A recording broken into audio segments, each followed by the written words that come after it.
안녕하세요. 바다북입니다. 여러분을 둘러싼 환경은 머물러 있나요? 아니면 변하고 있나요?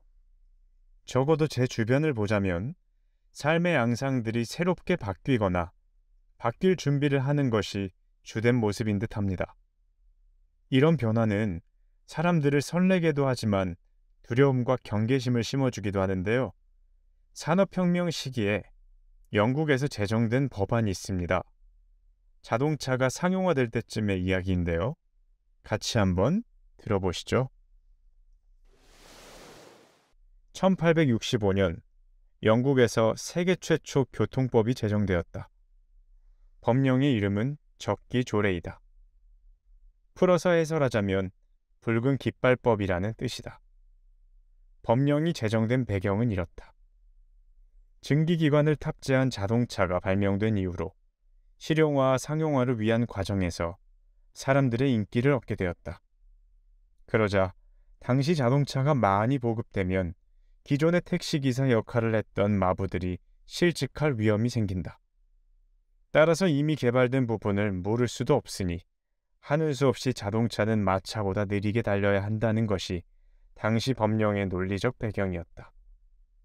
언뜻 듣기에도 어처구니 없는 제도는 예상대로의 결과를 초래했다. 당시 자동차 산업에서 기술적 우위를 점하고 있던 영국의 자동차 산업이 주변국에 비해 쇠락하게 되었을 뿐만 아니라 국가, 산업 경쟁력에서도 현저히 뒤처지는 결과를 낳았다. 물론 내밀한 배경을 살펴보면 다른 맥락도 분명히 있었다.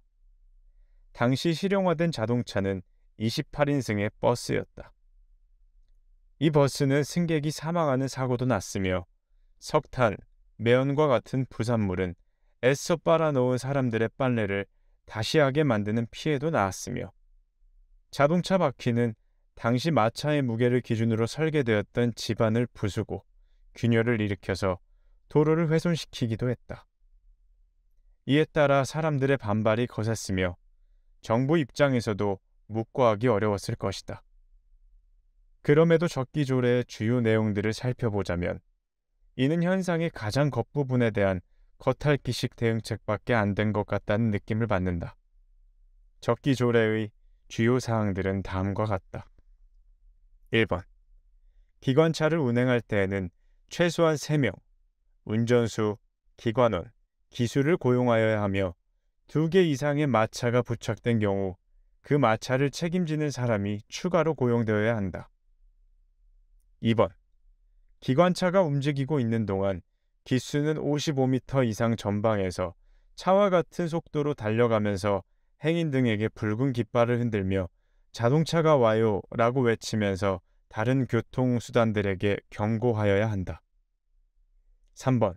기관차의 경적은 어떤 경우에도 소리가 나지 않도록 하고 기관차가 도로에 있을 때 증기가 분출되지 않도록 실린더 탭을 열지 않도록 한다.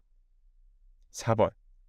기관차 담당자는 다른 교통류가 알아볼 수 있도록 일몰 후 1시간, 일출 전 1시간 사이에 정면과 측면에 하나씩 2개의 효율적인 조명을 설치해야 하며 이러한 것을 준수하지 않으면 10파운드 이하의 벌금을 내야 한다. 5번. 자동차는 외곽에서는 시속 6km, 시가지에서는 시속 3km의 속도를 준수해야 한다. 6번. 자동차의 중량은 14톤, 자동차 무게 2톤 단위로 세금을 내야 하고 시경계나 주경계를 넘을 때마다 도로세를 내야 한다. 7번. 모든 기관차 소유자의 이름과 거주지를 눈에 띄는 곳에 부착시켜야 한다. 그렇지 않으면 소유자는 2파운드의 벌금을 내야 한다. 여러분, 참 바보 같은 시도죠? 그런데 이런 일은 새로운 흐름이 나타났을 때 꽤 자주 보이는 패턴입니다. 지금 유튜브를 비롯한 각종 시스템에 챗GPT를 필두로 여러 가지 인공지능 시스템이 결부되고 있습니다.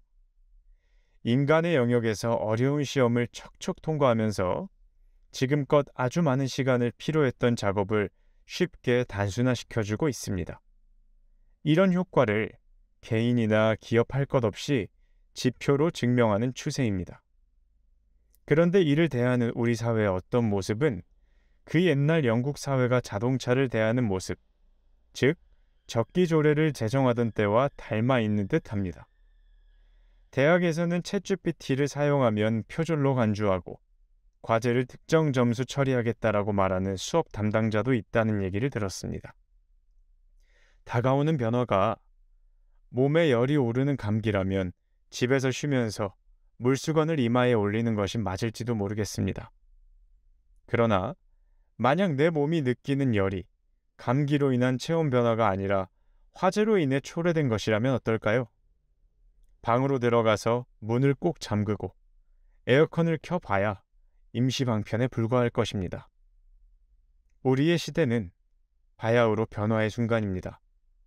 이 변화를 대하는 적절한 방식은 활짝 열린 마음으로 하나씩 배워나가고 수용하는 자세가 아닐까요? 이상으로 바다북이었습니다.